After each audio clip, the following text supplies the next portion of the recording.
같이 시편 23편 1절 말씀 한 마음으로 합독해 보도록 하겠습니다. 여호와는 나의 목자시니 내가 부족함이 없으리로다. 사랑하는 여러분, 우리는 이 세상 살아가면서 항상 부족함을 느낍니다. 외로움을 느껴요. 공허함을 느낍니다. 우리는 물질을 가져도 지식을 가져도 재능이 있어도 만족을 하지 못합니다. 파스칼은 팡세에서 이런 말을 좀 하였습니다. 인간은 영적인 존재이기 때문에 사람의 마음속에는 하나님만이 채울 수 있는 공간이 있다라는 말을 했습니다. 그래서 하나님을 만나기 전에는 내가 물질이 많아도 지식이 있어도 건강이 있고 많은 재능이 있어도 결코 만족함이 없습니다. 이것을 어떻게 할 수가 있습니까? 우리의 삶에 너무 쉽게 짜증을 냅니다. 화가 있습니다. 분노가 있습니다. 시기, 질투가 있어요. 두려움이 있습니다. 의심이 있습니다. 불안이 있습니다. 초조가 있습니다. 그리고 욕심이 있습니다. 이 모든 불안, 초조, 두려움, 모든 의심, 시기, 질투, 외로움, 이것은 무엇입니까? 만족이 없기 때문에 그래요. 내가 만족한다라면 화낼 이유가 없어요. 짜증낼 이유가 없습니다. 불안한 이유가 왜 있습니까? 뭘 시기합니까? 뭘 질투합니까? 무엇을 의심합니까? 왜 우리의 의심이 있습니까? 왜 우리에게 두려움이 있습니까?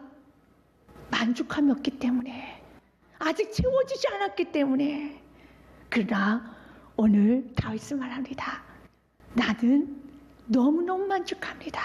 왜냐하면 주님이 나의 목자시니, 주님이 나의 목자시, You are my shepherd, I shall not be want. 내가 더 이상 원하는 것은 없습니다. 이것이 어떻게 가능할까요? 이것이 어떻게 가능합니까? 불가능합니다. 그럼 6절 말씀에 보니 오히려 또 이렇게 고백을 합니다. 그럼 부족함이 없을 뿐만 아니라 내 잔이 넘치나이다. 기억하십시오. 5절 말씀에 보니 그는 이렇게 고백합니다. 내 머리에 부으셨으니 내 잔이 넘치나이다. 이제는 부족한 인생이 아니라 이제는 만족의 인생에 뛰어넘어서 이제 넘치는 인생이 되었습니다. 어떻게 그것이 가능합니까? 우리는 다윗의 인생을 좀 압니다. 다윗은 참 부족한 게 많은 인생이었어요. 다윗은 외로운 인생이었습니다. 힘든 인생이었습니다. 다윗 주변에는 다윗을 죽이고자 마치 사냥꾼이 총구를 들이대면서 여러분 사냥감을 쫓고 있는 것처럼 다윗 주위에는 사울왕이 쫓고 있습니다. 사울의 가문들이 끊임없이 다윗이 무너지기만을 바라고 있습니다. 더 나아가서 자녀들까지도 다윗의 왕의 자리를, 그 자리를 탐내고 쿠데타를 일으킵니다. 그리고 이스라엘 주변에는 많은 이방 국가들이, 블레셋의 나라가 다윗이 통치하고 있는 그 이스라엘 나라를 호시탐탐 누리고 있습니다. 평생을 긴장 속에 살 수밖에 없습니다. 스트레스 안에서 죽을 것 같은 인생을 살 수밖에 없는 것이 다윗이었습니다. 그럼에도 불구하고 다윗은 나 죽겠다, 나 힘들다, 더 이상 못 견디겠다, 살고 싶지 않다라고 말하는 것이 아니라 질이 나는 부족한 게 없습니다. 나는 만족합니다. 여러분, 다윗의 인생 모든 게 다 부족해요. 여러분, 사는 것이 외롭고 괴롭고 사람들 쫓기고 도망다니고 사람들의 눈치를 봐야 되고 사람들 끝이 다윗을 호심탄탄 넘어지기만을 바라고 있는 그런 상황에서 다윗은 나는 부족함이 없어. 여러분, 이 모든 부족함이 있는 인생을 한 번에 뒤집을 수 있는 그 키가 무엇인지 아십니까? 여호와를 목자 삼고 살아갈 때, 여호와를 목자 삼고 살아가면 부족함이 없다라는 것입니다. 오늘 다윗이 고백합니다. 그분 나의 목자이십니다. 그러면서 나는 그분의 양이다라는 표현합니다.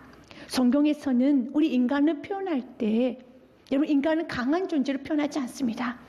인간은 상한 갈대입니다. 꺼져가는 심지, 손가락 하나로 눌러도 쉽게 꺼뜨릴 수 있는 그런 심지와 같은 것이 우리 인간들이라는 겁니다. 또 깨지기 쉬운 질그릇이라고 표현하고 있습니다. 또 오늘 말씀에 보니까 다윗은 자기 자신을 양이라 표현하고 있습니다. 여러분, 그만큼 인간은 무능하고 절대로 혼자 살아갈 수 없는, 누군가의 큰 도움이 없이는 살아갈 수 없는 너무 무능하고 연약한 존재라는 거예요. 그런데 우리 인간은 어리석게도 센 척을 합니다. 잘난 척을 합니다. 나 혼자 힘으로 살아갈 수 있다, 괜찮다, 나는 할 수 있다. 나 상관하지 말아라 라고 하면서 얼마나 살아갈 수 있을 것이 호언장담을 하지만 성경 말씀은 진리입니다. 내가 아무리 세게, 내가 강하게 포장을 하고 가도 여러분, 만약 그가 세고 정말 강하다라면 그 속에 분노가 없어야 돼요. 그 속에 의심이 없어야 됩니다. 불안이 없어야 돼요. 두려움이 없어야 돼요. 시기 질투가 없어야 돼요. 여전히 시기 질투가 나와요. 여전히 불안하고 두렵고 외롭습니다. 나이가 들면서 더 그래요. 여러분, 얼굴에 주름살이 듭니다. 한두 곳이 고장이 납니다. 그 죽음의 문턱에 설 때는 정말 두려워져요. 그런데 다윗은 고백합니다. 여호와를 목자 삼고 살아갈 때 질그릇 같은 우리들이 할지라도, 깨지기 쉽고 상할 때 같은 우리들이 할지라도 여호와만을 목자 삼고 살아가면은 마치 죽음 앞에서도 두려움 없이 가고 담대하게 선포할 수 있다는 것이 왜 그렇습니까? 여러분, 죽음이 끝나는 것이 아니에요. 죽음 이후에 천국이 있음을 믿으시길 바라겠습니다. 죽음 이후에 영생이 있음을 믿으시길 바라겠습니다. 그래서 이 땅에서 우리가 가장 먼저 풀어야 될 숙제는 한 가지입니다. 내가 예수 그리스도를 만나야 되는 거예요. 예수 그리스도를 만나지 않고서는 이 세상에 존재하는 목적이 없다는 겁니다. 여러분, 사는 거 다 헛된 인생 산 것입니다. 가장 먼저 여러분 태어나셨더라면 가장 먼저 해결될 숙제, 예수를 만나셔야 돼요. 영생을 얻어야 된다는 것입니다. 오늘 다윗은 주님이 나의 목자인 나는 부족함이 없습니다. 그래서 난 양입니다. 여러분, 양의 특징을 좀 압니까? 양은 참 무둔하다고 합니다. 천지에 풀밭이 있는데, 여러분, 목초지가 있는데 그 목초에서 풀을 먹지 못하고 황량한 곳에서 헤매는 것이 양이래요. 또 양은 여러분, 이리가 입을 벌리고 있을 때 무서워서 도망가야 되잖아요. 그런데 뭔가 모르는 그 끌림에 스스로가 이리 입에 들어간다고 합니다. 또 앞에 양이 여러분 벼랑 끝에 떨어집니다. 벼랑 끝에 떨어집니다. 그러면 무수합니다. 끙끙거립니다. 신음소리 냅니다. 그런데 앞에 양이 떨어지면 같이 떨어지는 거예요. 계속 떨어져 나갑니다. 멈추지를 못해요. 공포가 있고 위협이 있으면 좀 멈춰야 되지 않겠습니까? 멈추지를 못하는 게 양이라는 겁니다. 그 뒤집어지면 혼자 일어서지를 못한다고 합니다. 더 나아가서 도망가는 건 선수인데 여러분, 찾아오지를 못한대요. 집을 찾아오지 못하는 유일한 동물이 양의 양. 그래서 우리 예수님도 여러분, 양과 목자의 비를 들 때 양이 길을 잃었었을 때, 진돗개가 길을 잃었으면 다시 돌아왔을 거예요. 양은 길을 잃었었을 때 목자 대신 예수님께서 뭐라 말씀하셨습니까? 그 양을 찾을 때까지 목자는 움직여요. 이게 양입니다. 양은 절대적으로 목자가 필요합니다. 양은 혼자 있으면 죽습니다. 양은 혼자 가면 위험합니다. 다칩니다. 그러나 목자와 함께 가면 그 양은 최고로 강한 동물이 되는 거예요. 사자보다도 이리보다 더 강한 동물이 목자와 함께 가는 양이라는 것입니다. 그러면서 그 목자는 이렇게 말합니다. 나는 그 양을 쉴 만한 물가로 푸른 초장으로 인도하신도다라고 말을 해요. 2절 말씀은 그가 나를 푸른 풀밭에 누이시고 쉴 만한 물가로 인도하신도다 그랬습니다. 여러분, 양은 참 우둔하잖아요. 우둔한데 예민해요. 예민합니다. 그래서 4가지가 만족이 안 되면 누워 잠을 못 잔다고 합니다. 참 예민해요. 첫 번째로는요, 양은 두려움이 없어야지만 잠을 잔다고 합니다. 눕습니다. 두 번째로는 자기 안에 싸움이 없어야지만 누워 잔다고 합니다. 또 세 번째, 기생충과 파리가 없어야지 깨끗한 상태에서만 잘 수 있대요. 또 4번째로는 배가 불러야지만 잠을 잔다는 겁니다. 할 줄도 모르는 양, 너무 예민해요. 근데 마치 그 모습은 딱 우리와 같습니다. 여러분, 우리의 인생은 목적 없이 살아갈 수가 없어요. 그리고 정말 양과 똑같습니다. 우리는 두려움이 있으면 꿈에도 설칩니다. 잠을 편안히 못 자요. 다른 동물은 그냥 잔다고 합니다. 양은 두려움이 있으면 잠을 못 자는 것처럼 우리도 마찬가지예요. 뭔가 두려움이 있고 불안이 있으면은 뒤척거리는데 잠을 못 잡니다. 그리고 집안에 싸움이 있으면, 집안이 뒤숭숭하면 어떻습니까? 근심이 돼서 또 잠을 못 자요. 또 기생충과 파리가 있으면 내 안에 죄가 있고 내 안에 눌림이 있으면 또 잠을 못 잡니다. 그리고 영적으로 말씀에 은혜 받지 못하며 말씀을 채워주지 않으면 또 잠을 못 자요. 정말 양과 우리가 비슷합니다. 이 네 가지를 다 만족시킬 수 있는 분이 우리 예수 그리스도예요. 우리 예수님께서 말씀하십니다. 우리 예수님 믿고 따라갈 때 우리 예수님께서 우리 두려움을 다 제거하여 주십니다. 예수님 뒤를 따라가면 여러분 삶에 두려움이 없습니다. 두려움이 없을 때마다 예수님 뒤를 쫓아가십시오. 그리고 예수님을 쫓아가면은요, 여러분 삶에 싸움이 없습니다. 평안이 오기 시작합니다. 예수님 뒤를 쫓아가기 시작하면은 여러분 때로는 우리가 넘어지기도 해요. 우리는 죄를 짓습니다. 하지만 날마다 예수님 말로 있는 모습 그대로 나와라. 있는 모습 그대로 나와서 나의 보혈의 피로 씻으라는 겁니다. 날마다 씻겨주신다는 겁니다. 그리고 우리에게 말씀은 날마다 꼴을 먹여주시는 것이에요. 그래서 예수님의 뒤를 따르는, 예수님을 목자 삼고 사는 인생은 주님이 이렇게 약속합니다. 시편 말씀에 보니 이렇게 되어 있습니다. 시편 34편 10절 말씀에 보니 젊은 사자는 궁핍하여 줄일지라도, 젊은 사자는 쉽게 줄이지가 않아요. 너무 힘이 세기 때문에. 그러나 때는 젊은 사자도 줄일 수 있다. 그러나 여호와를 찾는 모든 자는 모든 좋은 것에 부족함이 없으리로다. 아멘. 여호와를 목자 삼고 살아가는 인생, 여호와를 찾는 자는요 부족함이 없어요. 여러분 인생에 부족함이 느껴지면 지금 이때 예수님을 만나야 될 시간이에요. 예수님 목자 삼고 살아가야 될 시간이라는 것입니다. 일단 그분은 약속합니다. 나는 너의 영혼을 소생시킬 수 있는 분이시라는 거예요. 3절 말씀 같이 한번 읽어보겠습니다.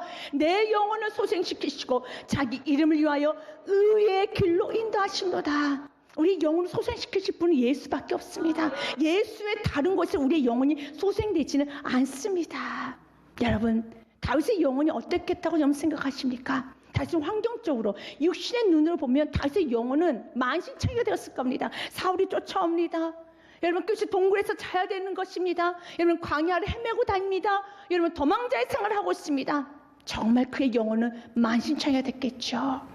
그럼에도 불구하고 그런데 영혼이 피폐되었습니다 고백하는 것이 아니라, 주님 난 너무 행복합니다. 난 누워 자고 있습니다. 침대에서 자도 뒤척거리고 어머나 벌써 새벽이나 아침 다 왔네. 이제 출근해야지. 하루 종일 피곤한 그런 삶을 계속 연이어 사는 인생이 있는가 하며, 동굴에서 자도, 독신한 침대에서 자지 않고 동굴에서 자도 유아만 목자 삼고 살아갈 때는 여러분 단잠을 잘 수 있어요. 왜냐하면 주님은 그 영혼을 소생시키고 있으시기 때문에.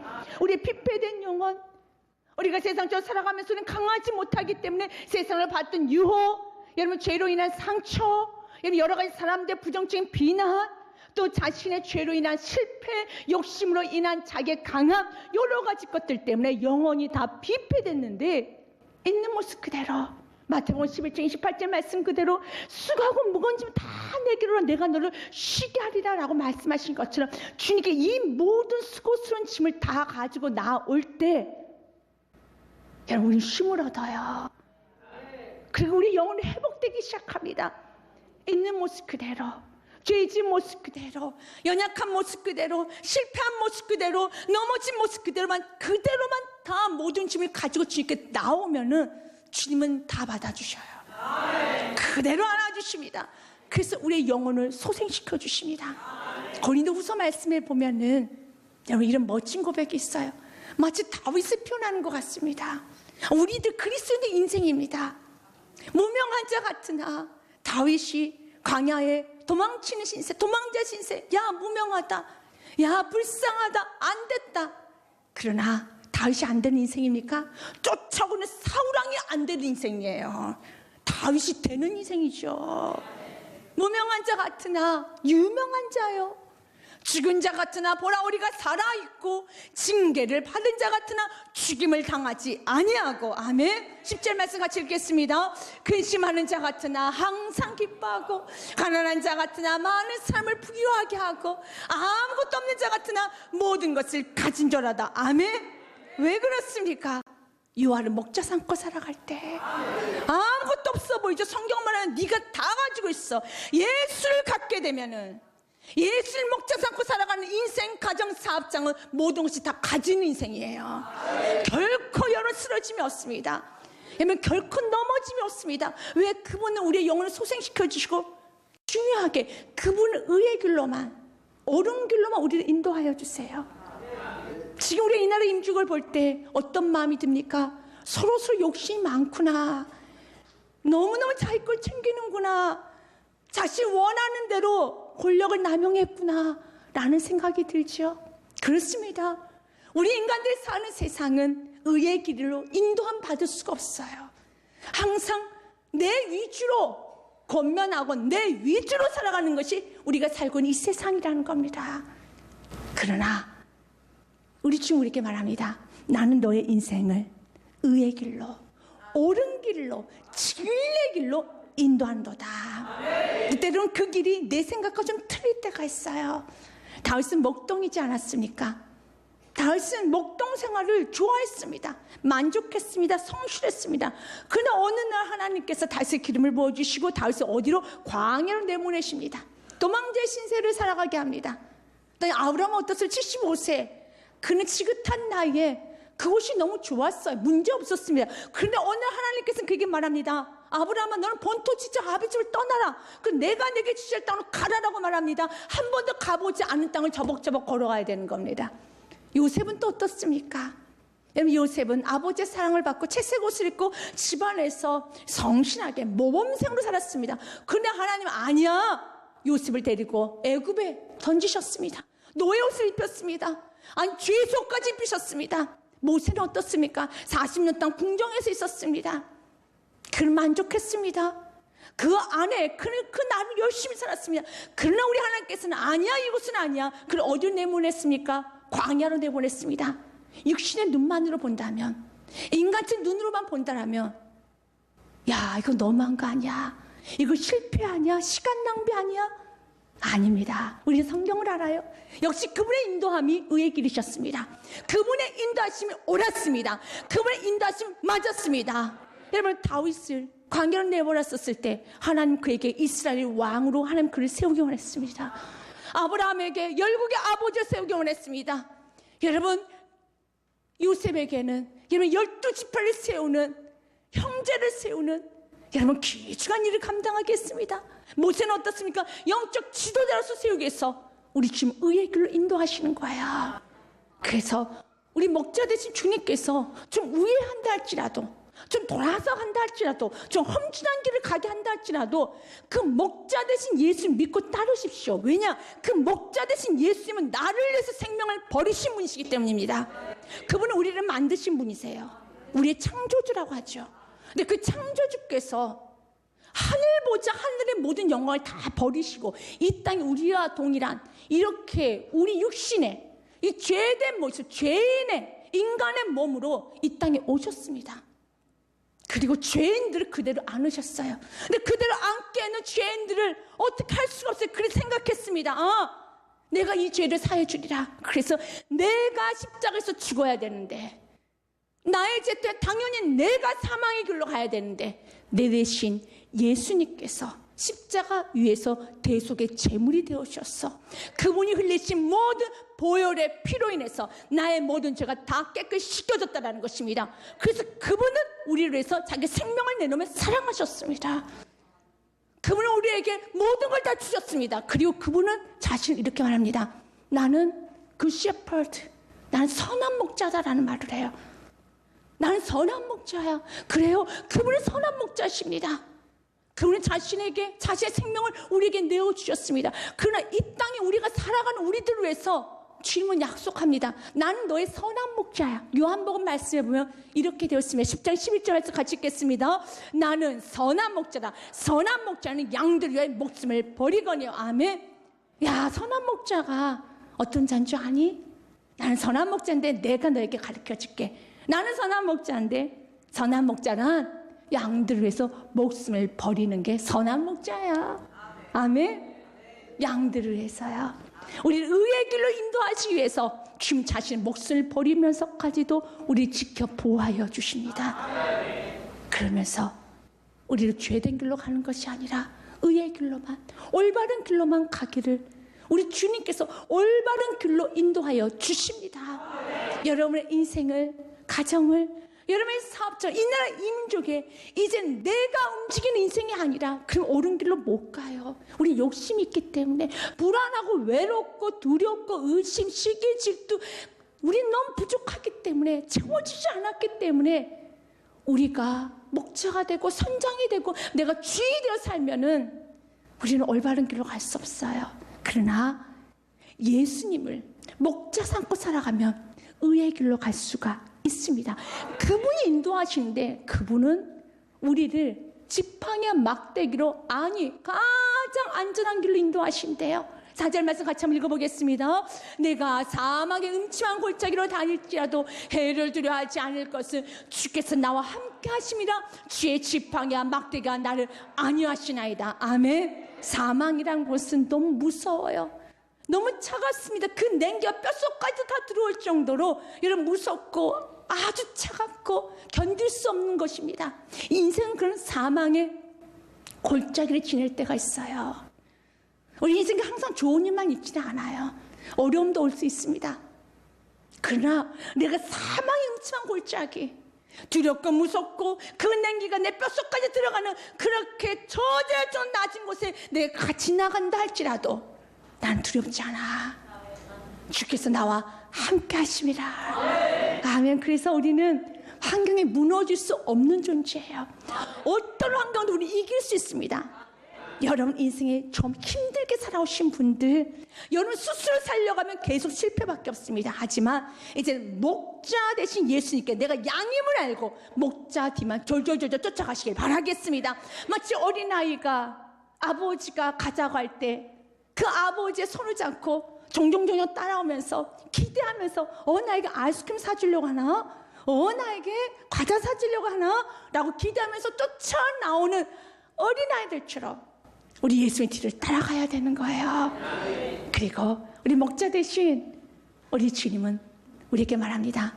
나는 너에게 지팡이와 막대기로 안위하신도다. 목자에는 항상 지팡이가 있어요. 막대기가 있습니다. 양들은 또 고집이 세요. 그래서 양들은 잘 가다가 또 멈춥니다. 안 가려고 합니다. 그럼 그 지팡이로 툭툭 때려요. 가도록 밉니다. 그리고 양들 도망갈 때 선수예요. 집은 돌아오지는 못하고요. 그래서 도망가려고 할 때마다 그 지팡이를 다리를 걸어요. 그래서 넘어뜨립니다. 못 도망가게. 맞습니다. 우리 주님께서는요, 우리가 기도의 자리에 나가지 아니하고 예배 자리에 나가지 아니하고 겸손의 자리에 나가지 아니하고 세상 길로 가려고 할 때 다시 기도의 자리에 갈 수 있도록 지팡이 우리를 툭툭 말씀으로 권면하십니다. 우리 너무나도 세상 길로 가려고 할 때는요, 때로는 물질로 건강으로 자녀 좀 흔들어 버리십니다. 그래서 우리 조금 넘어뜨리셔요. 그러나 그 지팡이 막대는 나를 죽이는 게 아니에요. 나를 보호하는 겁니다. 그 지팡이 막대가 성경 이렇게 됐어요. 나를 안위하신다, 컴포트 하신다 그랬어요. 안위하셔요. 그래서 좀 어려움이 있다 할지라도 내가 세상길로 넘어가니까 하나님이 나에게 이렇게 좀 어려움을 주셨구나, 좀 느낌 오시면 그것을 여러분이 돌아오는 사인이지 여러분에게 여러분 큰 재앙을 주는 것이 아니에요. 의심 오늘 우리에게 약속합니다. 내 지팡이 막대 너를 안위할 것이고, 그 지팡이 막대에 가장 크게 사용되는 게 있죠. 들깨로부터, 이리로부터, 사자로부터, 곰으로부터 그 지팡이 막대 들고 목자는요, 그 모든 악한 것들과 싸워서 양들을 보호시킵니다. 마찬가지예요.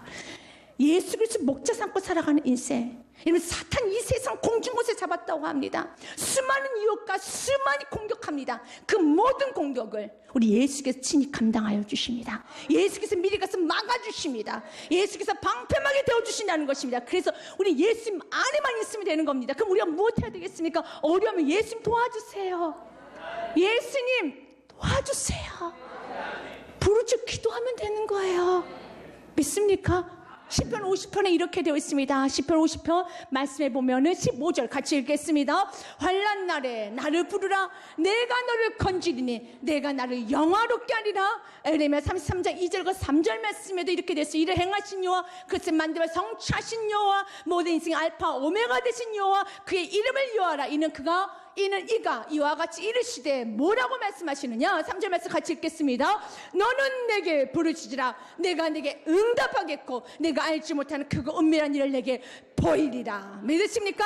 아멘. 오늘 말씀 그대로 여름 목자 삼고 살아가더니 여러분 사망의 음침한 걸작기도 지나갔습니다. 여러분, 다윗이 뭐라고 뱉겠습니까? 내 인생은 지금 생과사가 한 걸음밖에 안 된대요.